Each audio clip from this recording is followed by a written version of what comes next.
তোমরা কি জানো আইসিটি পরীক্ষায় কিভাবে প্রশ্ন আসতে পারে? মানে কয়টি অঙ্ক থাকবে, কোন অংশ থেকে কয়টি প্রশ্ন থাকবে, এমসিকিউ কিভাবে আসবে, সিকিউ কিভাবে আসবে? তো তোমরা যারা এইচএসসি পরীক্ষার্থী, তোমাদের জন্য এই ভিডিওটি দারুণ গুরুত্বপূর্ণ। তো আশা করি মনোযোগ সহকারে 2-4 মিনিট শুনবে এবং বিভিন্ন তথ্য সংগ্রহ করবে। কারণ তুমি যদি এখনো চেষ্টা করো যে আমি এই কয়দিনে এ প্লাস আনবো, 100% সম্ভব, 100% সম্ভব। তো আমি এখন তোমাদেরকে এই জিনিসটা বুঝাচ্ছি যে কয়টি অঙ্ক থাকবে, কোন অংশ থেকে কয়টি প্রশ্ন থাকবে, কিভাবে আসবে, এমসিকিউতে কততে পাস, কয়টি এমসিকিউ, মানে কোন অংশ থেকে কয়টি আসবে, সব বিষয়। তবে তার আগে একটা তথ্য দেই, একটু লক্ষ্য করো। এই যে দেখো, বললাম যে তুমি যদি এখনো চেষ্টা করো, মাত্র 10 ঘন্টায় পুরো আইসিটি আমার কাছে শিখতে পারবে। যেমন কিভাবে শেখাবো, এই যে দেখো, পাবনা অনলাইন একজন ভর্তি হয়েছে, ওকে ভর্তি হওয়ার সঙ্গে সঙ্গে এই এমসিকিউর উপরে মাত্র 15টি ক্লাস দিয়েছি পুরো বইয়ের। তো এই 15টি ক্লাস 20 মিনিট করে হতে পারে, 15 মিনিট করে হতে পারে। এই 15টি ক্লাস করলে কেউ এমসিকিউতে জীবনও ফেল করবে না। তো বেশিরভাগ শিক্ষার্থী হলো এমসিকিউতে খারাপ করে। এই 15টা ক্লাসে তার পুরো এমসিকিউ শেষ। আর এই যে দেখো, দেখা যায় কিনা, সিকিউর উপরে, এই সকল অধ্যায়ের উপরে মাত্র 35টি রেকর্ড ক্লাস, যেগুলো করলে পুরো বই তার কমপ্লিট হয়ে যাবে। এরপর যে কোনো প্রশ্ন সে ধরতে পারবে, উত্তর করতে পারবে। এখানেই শেষ নয়, আজকের দিন থেকে তুমি যখন ভর্তি হবা তখন থেকে আইসিটি পরীক্ষার আগ রাত না, একদম সকাল পর্যন্ত আমাকে পাবে। আমি হোয়াটসঅ্যাপ গ্রুপে তোমাকে গাইড করবো এবং কন্টিনিউ রেগুলার লাইভে তোমাকে আমি প্র্যাকটিস করাবো। এই সব কিছুর জন্য মাত্র 499 টাকা আমাকে সম্মানী দিবা। এর সাথে আরো থাকবে ক খ 100% কমন উপযোগী সাজেশন প্রতিটা অধ্যায় থেকে। এই যে আমি দেখাই, একটু দেখো, দেখা যায়, এই যে দেখো তো, দেখা যায় কিনা, প্রতিটা অধ্যায় থেকে, এই যে আমি যদি একটু ক্লিক করি, প্রতিটা অধ্যায় থেকে মাত্র 10টি করে, এই যে বের হচ্ছে, মাত্র 10টি করে প্রশ্ন, যেইগুলো 100% কমন উপযোগী এবং এই এমসিকিউ ব্যাখ্যা সহ সাজেশন, যাতে হুবহু না আসলে তুমি পারো। এর সাথে কিন্তু অন্তর্ভুক্ত, অর্থাৎ মাত্র 499 টাকায় পুরো বই কমপ্লিট। যদি তুমি মানে 10 ঘন্টা আর হচ্ছে এমসিকিউতে 2-4 ঘন্টা, তাহলে এই সময়টা ব্যয় করো, এভারেজ 15 ঘন্টা, তাহলে পুরো আইসিটি বই তোমার কমপ্লিট হবে। আর আমি তোমাকে লাইভে গাইড করব আইসিটি পরীক্ষা রাখ পর্যন্ত। সবকিছুর জন্য মাত্র 499 টাকা। বিস্তারিত জানতে আমার এই হোয়াটসঅ্যাপ নাম্বার এসএমএস দাও। ইনশাল্লাহ আইসিটিতে কোনো সমস্যা হবে না। আমি একটু এই পাশে লিখে, কেউ ধরতেছে না। 01782291657। এবার আমরা মূল আলোচনায় চলে আসি। যেটি বলছিলাম যে এই ভিডিওতে তোমরা জানতে পারবে যে কয়টি অঙ্ক আসবে, কিভাবে আসবে, কিভাবে আমরা উত্তর করব, কিভাবে সর্বোচ্চ নাম্বার তুলবো, তাই না? দেখো, সিকিউ সিকিউ হচ্ছে 50। তো এই জায়গা থেকে 8টি সৃজনশীল আসবে। কয়টি আসবে? 8টি। বাট তোমার 8টি দিতে হবে না, তোমার দিতে হবে 5টি। তো মাঝখানে যে তিনটা, ওই কোন তিনটা আমি বাদ দিব? আমার কাছে যেই তিনটা কঠিন মনে হয় সেই তিনটাই তো বাদ দিব, তাই না? এখন কোন তিনটি তোমার কাছে কঠিন মনে হচ্ছে? আচ্ছা, আমি তোমাকে সাহায্য করি, আমি তোমার হয়ে তোমাকে সাহায্য করতেছি। আমি সবসময় তোমাদেরকে বলি যে তোমরা এই থিওরি টাইপের এই প্রশ্নগুলো স্কিপ করবা। কারণ আমরা জানি অঙ্ক পারলে 10-এ 10। তো এই জায়গা থেকেই তুমি 5টা পেয়ে যাবে। কিভাবে কিভাবে দেখো, 100%। তৃতীয় অধ্যায় সংখ্যা পদ্ধতি, এই জায়গা থেকে একটা আসবে 100%। তৃতীয় অধ্যায় দ্বিতীয় অংশ গেট থেকে একটা আসবে 100%। এইচটিএমএল থেকে একটা আসবে 100%। পঞ্চম অধ্যায় থেকে একটা আসবে। তাহলে কয়টা হলো? 4টা। তুমি এবার বলতে পারো স্যার 5টা তো হয় না, মানে এগুলো হলো অঙ্ক টাইপের।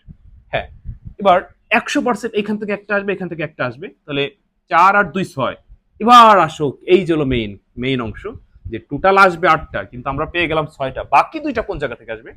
বাকি 2টা হলো স্বাভাবিকভাবে হয়তো ব্যতিক্রম হইতে পারে, কিন্তু এই জায়গা থেকে একটা, এই জায়গা থেকে একটা। তাহলে দেখো, এবার অঙ্ক থেকে তুমি 5টা পেয়ে যাচ্ছ। এই জন্য বারবার বলি যে আমরা, যে অঙ্ক থেকেই তুমি প্রশ্ন উত্তর করার চেষ্টা করবে, তাহলে সর্বোচ্চ নম্বর পাওয়া কি সহজ। আর এই থিওরি টাইপের প্রশ্নগুলো স্কিপ করে যাবা, স্কিপ করে যাবা।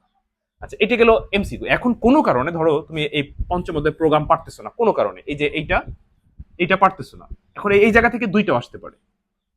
তো যদি তুমি এটা না পারো, তো সেক্ষেত্রে তোমার বিপদের সঙ্গী হিসাবে এই থিওরি, অর্থাৎ প্রথম অধ্যায় দ্বিতীয় অধ্যায় সাপোর্ট দিবে। মানে যেহেতু আমরা তো সাদা খাতা জমা দিব না, আমরা আমরা কি সর্বোচ্চ চেষ্টা করব ভালো পরীক্ষা দেওয়ার জন্য। তো সেক্ষেত্রে এই প্রথম অধ্যায় দ্বিতীয় অধ্যায় তোমার সাপোর্ট দিবে। কখন? যদি তুমি এই জায়গার কোনো একটা প্রশ্ন না পারো। এই হচ্ছে 50। এখন ধরো কোনো শিক্ষার্থী যদি 5টা সৃজনশীল লেখে, প্রতিটা প্রশ্নেতে যদি 3-4 করে পায়, তাও সে পাস। কিন্তু আমরা তো শুধু পাস মার্ক তোলার জন্য পরীক্ষার হলে যাবো না। কিন্তু তোমাদের ভিতরে অনেকে আছে পাস নিয়েই চিন্তিত। আরে ওকে আইসিটিতে সর্বোচ্চ নম্বর পাওয়া যেমন সহজ, ফেল করাও সহজ। কিন্তু আমরা কেন ফেল করব? আমরা সর্বোচ্চ নাম্বার পাওয়ার সুযোগ যেহেতু আছে, অবশ্যই সর্বোচ্চ নাম্বার তুলবো। তো যে বলছিলাম বিস্তারিত জানতে আমার এই হোয়াটসঅ্যাপ নাম্বার এসএমএস দিও, মাত্র 499 টাকায় পাস না, সর্বোচ্চ নাম্বার আমি এনে দিব। আচ্ছা, এই 5টা সৃজনশীল প্রশ্ন এইভাবে তোমরা উত্তর করার চেষ্টা করবে, তাহলে সর্বোচ্চ নাম্বার আসা সম্ভব। অঙ্ক থেকে দিবা, কোনো কারণে অঙ্ক না পারলে বিপদের ওই সঙ্গী হিসাবে প্রথম অধ্যায় দ্বিতীয় অধ্যায় কাজে লাগাইও। আচ্ছা, এইবার আসো এমসিকিউতে, যেখানে যেখানে তোমরা বেশি খারাপ করো। কারণ এমসিকিউতে 25, এই 25টার ভিতরে আমি যদি 3 ভাগ করি তাহলে 8 হয়। যদি কোনো শিক্ষার্থী এই 8টি সঠিক করতে না পারে তাহলে তার ফেল আসে। আচ্ছা, এবার এই 8টি প্রশ্নের মানে তুমি কিভাবে উত্তর করবে বা কোন কোন অধ্যায় পড়ে যাবা, শোনো। এমসিকিউটা হলো যারা এইচএসসি 25 ব্যাচের শিক্ষার্থী তাদের এই 5টি অধ্যায় থেকে প্রশ্ন আসবে। এই প্রথম অধ্যায় থেকে 5টি, দ্বিতীয় অধ্যায় থেকে 5টি, তৃতীয় অধ্যায় থেকে 5টি, অর্থাৎ এইখান থেকে 2টা, এখান থেকে 3টা, মানে এই সংখ্যাবোধ থেকে 2টা, গেট থেকে 3টা, অথবা এই সংখ্যাবোধ থেকে 3টা, গেট থেকে 2টা, চতুর্থ অধ্যায় থেকে 5টি, পঞ্চম অধ্যায় থেকে 5টি। এই 5 25টি প্রশ্ন আসবে। 25টির 8টি পারলে পাস। আমরা তো আর শুধু পাস মার্কের জন্য যাবো না, আমরা সর্বোচ্চ নাম্বার পাওয়ার চেষ্টা করব। তো এবার ধরো তুমি যদি প্রত্যেকটা অধ্যায় ভালো করে আয়ত্ত করে যাও, 25-এর ভিতরে কমপক্ষে 20 তোলা সম্ভব। মানে একেবারেই মানে মিডিয়াম ক্যাটাগরির শিক্ষার্থী হইলেও তার 20 তোলা সম্ভব যদি সে পড়াশোনা করে। অনেক আছে 25টার ভিতরে 25টা শেয়ার করে ফেলতে পারবে। আচ্ছা, এখন আসো মেইন কথায়। তুমি যদি এখানে কোনো অধ্যায় বাদ দিয়ে যাও, যেমন এইখানে সুযোগ আছে যে আমি পঞ্চম অধ্যায় বুঝি না, আমি প্রথম আর দ্বিতীয় অধ্যায় দিব, কিন্তু এখানে সুযোগ নেই। এমসিকিউতে সুযোগ নেই, অর্থাৎ এখানে কোনো অপশন থাকবে না, সকল প্রশ্ন উত্তর করতে হবে। তো সেক্ষেত্রে তুমি এই এমসিকিউর জন্য হলেও সকল অধ্যায় টাচ দিবা, খবরদার। ওই যে বললাম এমসিকিউতে বেশি সময় মানে খারাপ করে, কারণ 25 মিনিটে 25টা এমসিকিউর উত্তর অনেকেই দিতে পারে না। মানে 25 মিনিটে 25টা অনেকে গোলাই ফেলে, হ্যাঁ? যেহেতু ম্যাথ আর এই আইসিটি কিন্তু মুখস্থ বিষয় না। ওকে, তো এই কারণে এই এমসিকিউর জন্য তুমি কোনো অংশ বাদ দিবা না, সকল অংশ টাচ করবা। অনেকে আছে যে শুধু তৃতীয় অধ্যায় পড়ে পরীক্ষা হলে যায়, এইখান থেকে মাত্র আসবে হচ্ছে কয়টা, 5টা বা 6টা, হয়তো 2-1টা দিক ওদিক হইতে পারে, 5টাই বেশি আসে। এখন 5টা প্রশ্ন প্র্যাকটিস করে তুমি যদি 25 আশা করো হবে, 8টি তো শিওর করতেই হবে, নাহলে ফেল। তো যাও, এখনো সময় আছে। যদি চেষ্টা করে কোনো শিক্ষার্থী, সে 100% পাস করতে পারবে এবং সর্বোচ্চ নম্বর আনতে পারবে। তো তোমরা পড়াশোনা শুরু করে দাও মনোযোগ সহকারে। আর যদি আইসিটি নিয়ে, আমি অন্য সাবজেক্টের দায়িত্ব নিতে পারবো না, কিন্তু যদি আইসিটি নিয়ে তোমরা ভয়ে থাকো বা দুশ্চিন্তায় থাকো, তাহলে আমার সাহায্য নিতে পারো। আমার এই হোয়াটসঅ্যাপ নাম্বার এসএমএস দিও, আমাকে খুশি হয়ে তোমরা জাস্ট এই সম্মানীটা দিবা, আমি আমার দায়িত্ব আমি পালন করে দিব। মানে ক খ সাজেশন, এমসিকিউ সিকিউ যা আছে সব আমি কমপ্লিট করে দেবো। তো ঠিক আছে, ভালো থেকো। পরবর্তী কোনো ভিডিওতে তোমাদের সাথে আবার কথা হবে। আসসালামু আলাইকুম।